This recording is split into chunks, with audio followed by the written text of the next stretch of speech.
Hey Banner, can you grab me that beer out of your fridge? Dude, it's the last one, man. I have spoken. All right, really?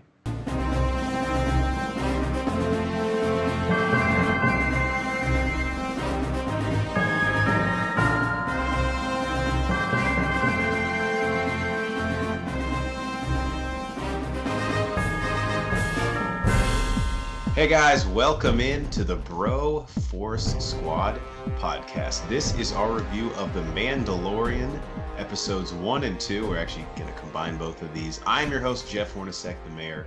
Joining me is the mad scientist, Brian Banner. And Banner, if my car got stripped apart in the hood like the Mandalorian spaceship does in this episode, you think we could fix it? Yeah, duh, of course. According to this, all we need to do is go buy like a dozen eggs from a 7-Eleven, and we Yeah, could. if we just go, probably ought to make it like dozen and a half just to be safe. Mm-hmm. But Always good yeah, to trade half eggs. yeah. Also, if you could not tell off the top, this is going to be a spoilers review. I don't think most people listen to television reviews unless they've seen the episode. But we're going to spoil episodes 1 and 2 and then drop some very uninformed theories at the end for you.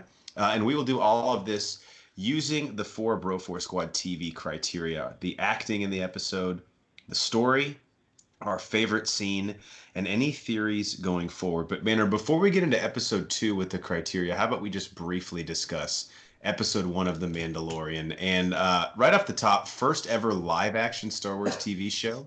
I know you dabbled in Rebels a little bit, and I think Clone Wars also. But what were your initial impressions of the premiere episode and then the first Disney Plus original offering? So, yeah, I've watched all the Clone Wars. Actually, about to go back and rewatch Clone Wars because the new season's coming out, I believe, in July. And watched all the Rebels. I tried to watch the Resistance, but it's really bad. This has a completely different tone from those, which I would expect. Obviously, the other ones are cartoon. This is live action. And when they said when you're reading about this movie or this show, they talk about how it's supposed to be a Western. 100% has that vibe. Oh, right?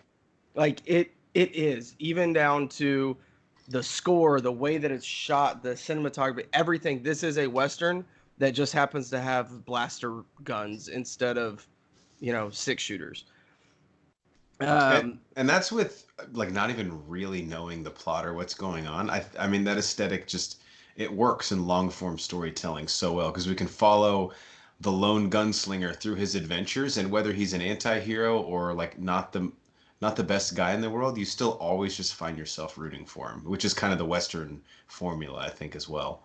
Yeah, and from the first scene, what do we always say on this pod? This is more of a Geiger line, but we have to. Doesn't have to be the best scene, but it has it's got to set set a tone. Bing, bing, bing. Yeah. The first episode, or the first scene of this episode and of this series, nothing to do with the greater story plot of the show, right? But it set a tone. He chops a dude in half with a door. Yeah, that was pretty creative. Which is weird because I thought those things were motion censored, like the ones at a Walmart or a Target. Yeah, I thought they were too. But I mean, when you're a Mandalorian, I guess you just know how to make it work. How squirmy was that fucking blue dude too? I was like, we just shut this guy up? Yeah, he's the only one as far as casting goes that I'm like, I could have used less of that. Now, one person I wanted more of from the first episode was the robot that from the guild. That Taika Waititi voiced? Yes. Yeah, he was pretty cool. I would love if they, which I kind of am disappointed they didn't do this, but at the same time I understand why they did. I would have loved them to be like buddy cop, like a duo, right? That's what I was hoping. I could have watched an entire season on that. Yeah, when he first got introduced and I knew it was Taika Waititi, I was like, oh shit, are we gonna get like a? But then the whole K2SO thing in Solo, I think people are a little bit kind of over the smart mouth droid being the companion. I can see that, but the difference in this and the droid from Rogue One is this one's good. It was Solo. Oh, sorry. Who was the one in Solo that was like Lando's droid that was like a smart? Yeah, I don't know. The one that Lando fucked? I don't remember what its name Allegedly. Was. Yeah. Yeah, but first episode, they they gave me everything I wanted. They set up the kind of the world. They started it off with a bang, and then obviously they left us on that big cliffhanger. And again, spoilers here of a baby Yoda-like species or Yoda-like creature. So Yeah. we'll get into theories more on that, but it's kind of a ballsy move, right? To go, It hey, is. here's the most mysterious character now that we have a backstory on Han Solo in the Star Wars universe. Also, arguably one of the most powerful, and we're just gonna drop this little baby bombshell on you. Yeah, and we'll get into theories here in a second because I've read a few on the internet that some I like, some I think would be really stupid and don't make sense, and then some on the supposed or the Yoda baby lookalike. I'm sure we'll be way off, but that's kind of what we do. All right, first thing is the acting. So in episode 2, there's really only two characters with any sort of performance. There's Nick Nolte who plays Kuyil, and then of course Pedro Pascal as the titular Mandalorian. So, what do you think of these two guys? They finally get extensive. I say finally. It's been fucking 2 episodes, but I feel like this is the first time that we've actually got to see a little bit about how the Mandalorian's going to operate. So, what do you think of either of those performances? Pedro Pascal, jury's still out on him as far as total. He just kind of moves around, and that's really it. He doesn't talk much, so it's really hard to have an opinion on how he's doing so far. He hasn't messed anything up, so that's important, right? It is a weird performance, right? Like, Yeah, it could not even be him, and no one would know. exactly. That's what I'm saying, is that it could be like they did with Darth Vader, where they just voice over the whole thing. But he hasn't fucked it up, which is, I think, extremely important. Now, Nick Nolte, absolutely scene stealer. I love everything about what he's doing here. I want his own show. That guy is incredible, and I'm I probably would saying his name wrong, but he's great. I would love that.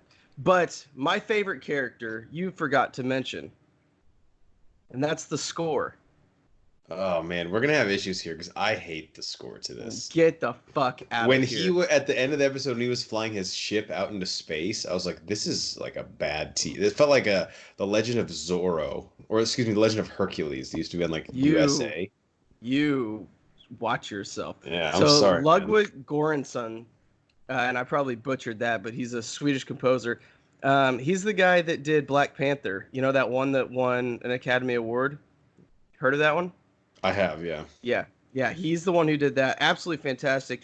This episode, the first 15 minutes of it, very, very little dialogue. And you felt the score as a character as you're going through. Those 15 minutes didn't feel very long, at least in my opinion, and I think that's partly because the score helped us along in that. It told us what emotions he was having and what hardships he was going through until we meet back up with Nick Nolte. Okay, maybe let me rephrase this. I think the show is very well scored, but the main Mandalorian score I don't like.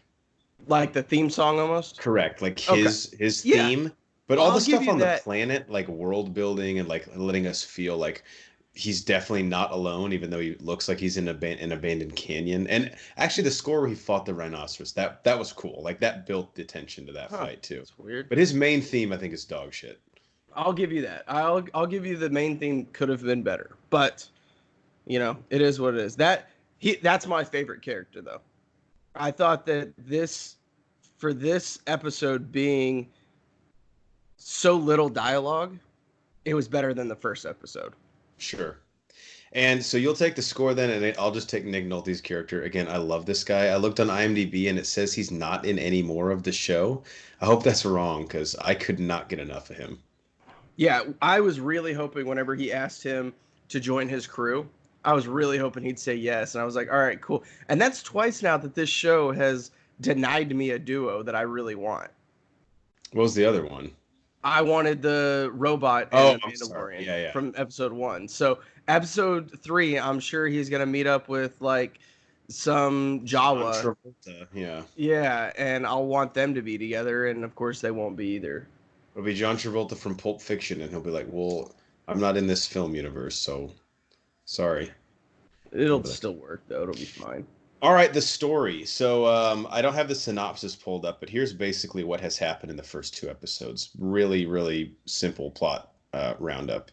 Um, the Mandalorian, which obviously we don't know his full name or identity yet. We might talk about that in spoilers. Takes a very high-paying bounty job for someone who we're assuming post Fall of the Empire is what, like an Empire sympathizer, right? I can't exactly remember what Werner Herzog says Yeah, about. I don't know if he was part of the Empire that's trying to keep it going, or was like, oh, they fell, so I'm gonna try and capitalize on this. I mean, obviously he's got stormtroopers around him. He Or definitely doesn't not like the Empire, though. yeah. He may not like wear their gear out in public, but he definitely secretly roots for him. If they're in the playoffs, then he roots for them. But like if Right. they're in the lottery, he's not like repping an Empire hat. He's like a front runner. I don't want to say bandwagon fan, but he's a front runner. So he goes to this planet yet to be named. He finds some sort of baby Yoda species character, fends off scavengers, attacks the Sand People. His ship gets fucked up, and he takes his parts back in the trade that he had with the egg, and then leaves the planet, assumedly to take Baby Yoda back to Werner Herzog, which we can get into what he's going to do with the baby there. But I thought this one really, the first episode set up kind of what the Mandalorian, what he does. This, I think, set up the whole show. The second I episode. agree. The first episode did a very good job of setting up the Mandalorian as a character, who he is, and what he does. The second episode, okay, this is what the first season is going to be about, right? It's going to be his journey with this baby Yoda-like character.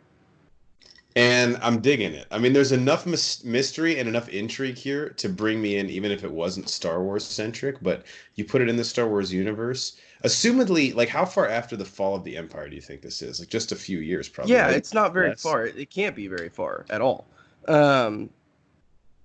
Yeah, I think they did a great job of setting up for the next episode. I think the next episode, we really haven't gotten that oh shit moment, right? I mean, I guess you kind of do whenever we first see Yoda at the end of the first episode, but we haven't had that first bombshell for the show yet. I think they have set that up very nicely to get in episode 3 or episode 4. Yeah, because I don't think I know enough about what's going on to like really feel that big impact, but they have all the puzzle pieces on the table, and I'm very intrigued. It's just how are they going to fit them together so that I can actually see this picture. But they can take their time, tease me a little bit. Really in no rush. It's not like This is a show with a slow burn. I want a slow burn. It's 9 episodes, from what I saw, and I don't even know if there's a way to find this out yet. But I'm wondering if the last episode, it'll be an instance where it's like a little bit longer. Yeah, like a double feature kind of thing. Right. All right, best scene. What do you got? I mean, I have to take him blowing up the Jawas, right? From the top. Oh, I've wanted to see, and yes, this is a sick thing to say, I've wanted to see one of them get exploded for so long, since they tried to fuck over Luke and Uncle Owen when they were buying those droids. I mean, they were really overpriced. Right, and that's the only reason Luke needed to go to Tachi Station. Right, was to pick up some power converters. Yeah. And then they're over here charging like Vegas prices for these droids. Which is absurd. So them getting exploded by the Mandalorian. And then the subsequent scene, which was kind of like an homage to, what's the Indiana Jones where he's like trying to raid the caravan? That one where that that actual scene, well, no, that actual scene was in Last Crusade. Well, I got serious vibes of that in that scene. I'm sure it was intentional. I thought that scene was very well done. I think something that this show, in the few action scenes we've had, they've done a really good job of mixing practical sets. I mean, everything's been a practical set. I haven't seen hardly anything that would be green screen at all, at least personally, with the CGI. I mean, the ice creatures. planet was CGI, but yeah, aside from that, I think the whole, like the first episode when he's like has that ice monster. Yeah. But that scene was great. There was definitely homages to other similar fashion movies and shows. Mine, though, is when he was fighting the unicorn rhino thing. I just thought that was a cool that scene. Him in the mud wrestling this thing, and then obviously at the end you have Baby Yoda doing force things that we don't know if he knows what he's doing or if he even meant to do that. Like, again, it built so many questions that I I want to know the answers of, but not to where it just annoys me. Yeah. And you could see it coming, which was cool because you're just like, when is it going to happen? When is it going to happen? And then, oh shit, it happened. Okay, cool. And the Yoda species, we could probably get into this in the next part in theories, but so he's 50 years old, which obviously they say species age differently. But I'm also wondering, like, physically, yeah, he still looks like an infant, but is cognitively, like mentally, is he still like a 50-year-old? Right. Who knows? So maybe he I don't does know. kind of know what's going on because but just seeing that, it was done perfectly. And you and I just talked about this off pod. The CGI in this is just incredible, man.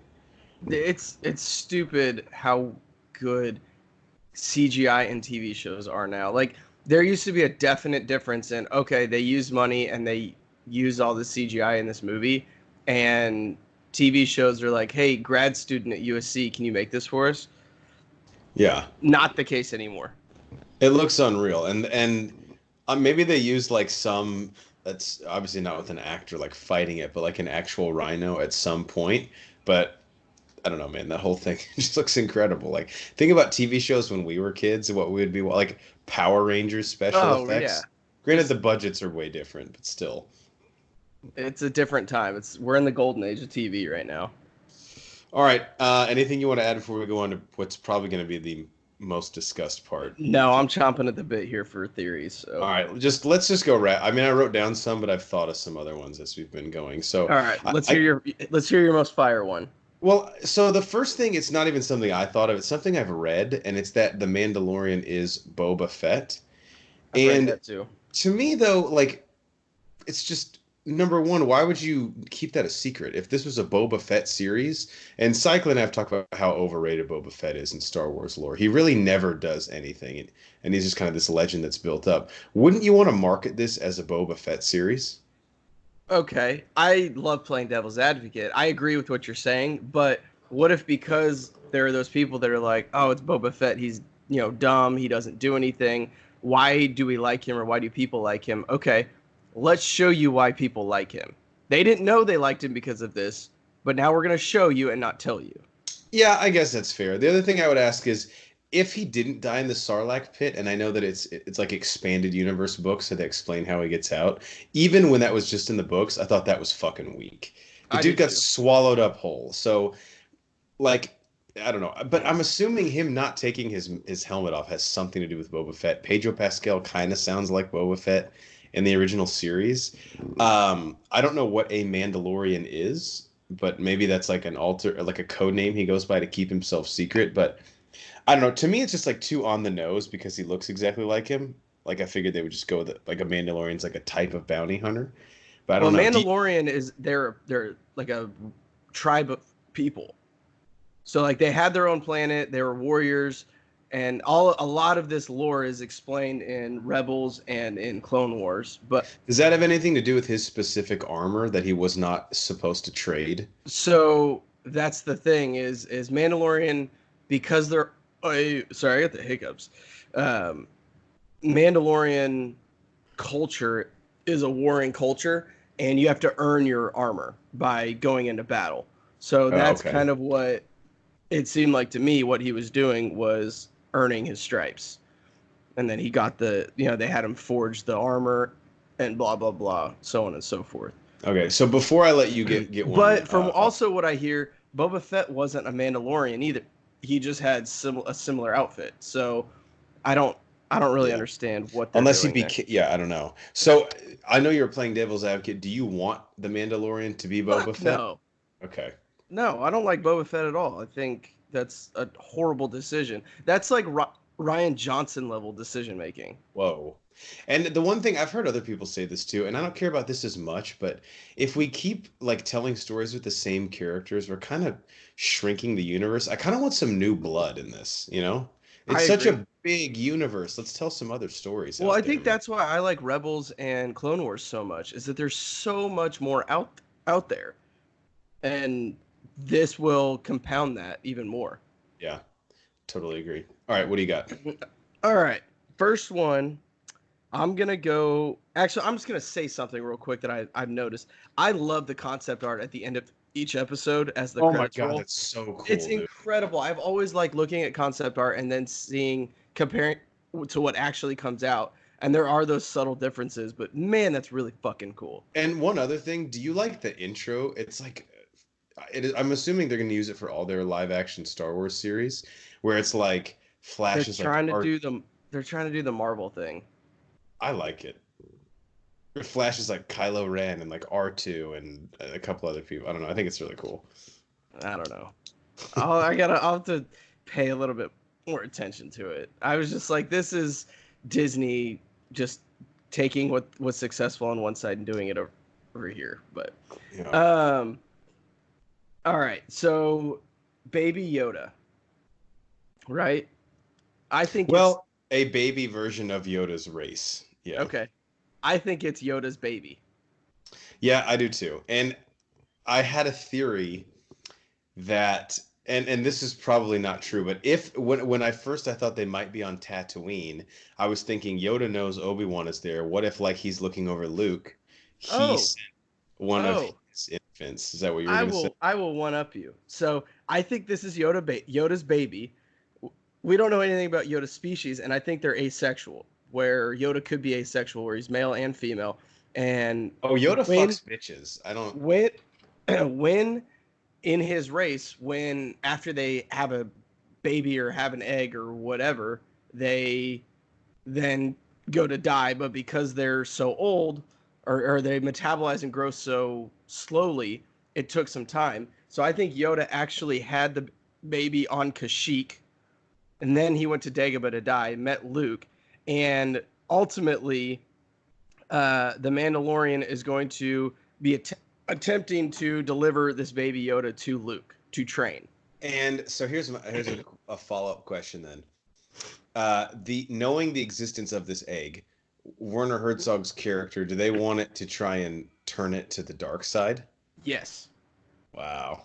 And you could even argue, which this is going to be weak, and I literally just thought of it, but rumor has it Snoke was supposedly around forever, right? Mm-hmm. Through all of this, could they be trying to deliver Baby Yoda to Snoke?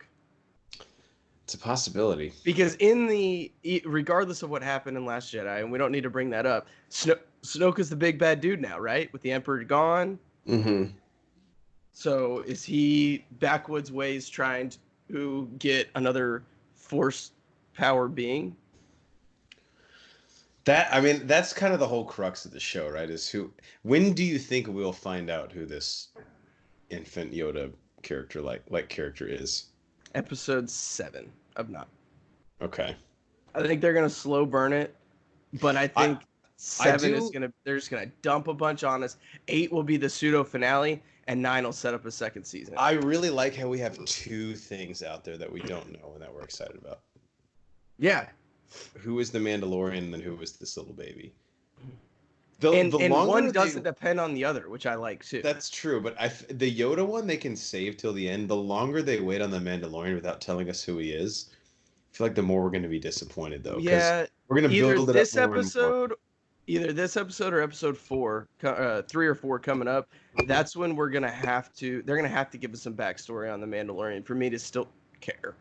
I mean, if they're saving it for a reveal, like who else could it even be? I'm just trying to think timelines. Like, this is a weird nebulous place after Jedi and before the new trilogy, right? Like, yeah, where we really haven't met many characters, or the ones that like are still alive are either like we're part of the rebellion, so like why would they be bounty hunting, or they're too old to have been doing any of this. Yeah, I don't know. As far as a reveal, Boba Fett is the only one that makes logical sense, and that would be stupid. I don't see them doing that, though. I really don't. So then what is he, just like some nondescript other bounty hunter, which I'm fine with. Yeah, I think the way they're presenting it is like it's a bigger deal. Yeah, I think he's from Mandalore. I think that what they're trying to do, or what they need to be doing, is building the Mandalorian culture and building that world, similar to what they did in the cartoons. But you have to do it because how many people are watching the Mandalorian that have never watched the cartoons? Who's going to sit down and watch altogether? It's like 15 seasons of a show. Just you. Yeah, I'll have it done by next week. For sure. All right, you got anything else? Um, Baby Yoda getting delivered to Luke. So Kashyyyk. one No. last thing I'll add, and this is wrong, but clearly, um, but I actually thought once they showed Kuiil had a moisture farm, I was like, oh, we're definitely on Tatooine right now. Which I wanted because again, there's all, and I'm kind of talking out of both sides of my ass because I said don't shrink the universe, but also there's a ton of planets I want to go back and revisit that we've Here's never my thing. been. So, uh, Jakku, Right.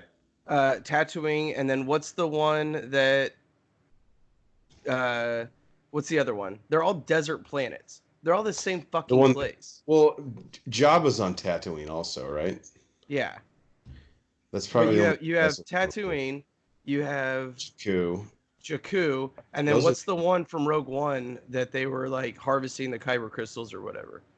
Oh, Jeddah. Jeddah. They're all the same fucking place. Yeah. Like, if you're gonna do a desert planet, do something different with it. Don't just keep doing different desert planets and naming them more and more ridiculous names. Let me say this. I do hope at some point this series goes to Coruscant. It better, man.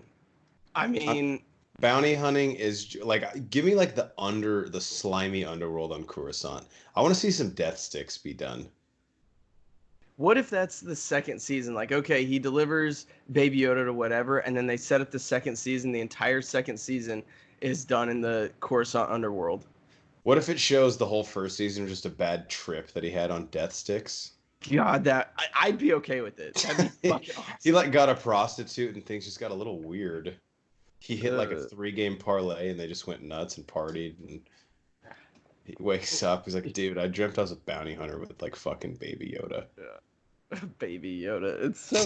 If you would have told me though, and let me ask you this. Okay, 3 months ago, Mandalorian's coming out. We see the first trailer. We're super excited. If they said, "Hey, this entire season is going to revolve around a Baby Yoda," would you have been excited? No, I would have said that's fucking stupid. And now I see it and I'm like, God damn, that's awesome. Yeah, that's exactly how I feel. Which just shows that's why I don't write these things. Yeah. Because Favreau's done it somehow perfectly, and I don't even know what it is yet. But it's Yeah. definitely like the force sensitivity. Like, okay, one last thing. Sorry, I know we're about to leave. Does that mean it either has to be a descendant of Yoda, or that means Yoda's whole species just has this inherent ability to use the force? Right, which I believe I'm leaning more towards his entire species. Even and again, I'm now contradicting myself because I literally just said it's Yoda's baby, but I think all of Yoda's species is force sensitive. The only time we've ever seen a Yoda-like character was episode 1, maybe episode 2, and there's another Yoda-like character on the council. But then she's gone in Oh, episode that's I didn't 3, even notice and it's a that. female too. So I've actually heard that like maybe it's their love child, and the timeline would have made sense there. 50 years, if he's 50 years old, Yeah. it'd be close.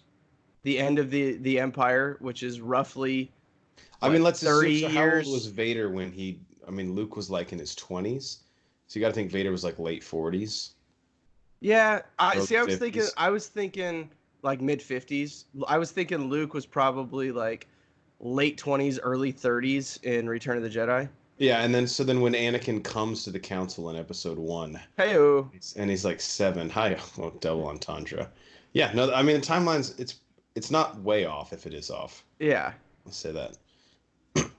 All right. Well, we'll have to stay tuned until next week. Any last thing you want to leave the people with on a review of episodes 1 and 2 of The Mandalorian? Even if you're on some weird desert planet, please still pull over for emergency vehicles. Yeah, maybe even especially if you're on some weird desert planet. We don't know what their response time is. All right, for the mad scientist Brian Banner, I'm the mayor Jeff Hornacek, and we are the Bro Force Squad podcast. Thank you guys so much for checking us out. Let us know what you think of The Mandalorian and check out all of our reviews on the rest of the show. You can find us on iTunes, Spotify, and YouTube if you type in Bro Force Squad. That's 3 separate words there. We're also on letterbox.com. Type in Bro Force Squad. That's 3 separate words as well. Find us on Twitter at Bro Force Squad and check out our website, broforcesquad.com. Till next time, we will see you on whatever that moisture planet was. Dude, how many first round picks do you think we could get for that Probably like 4.5. A? one would be like the lottery. Yeah.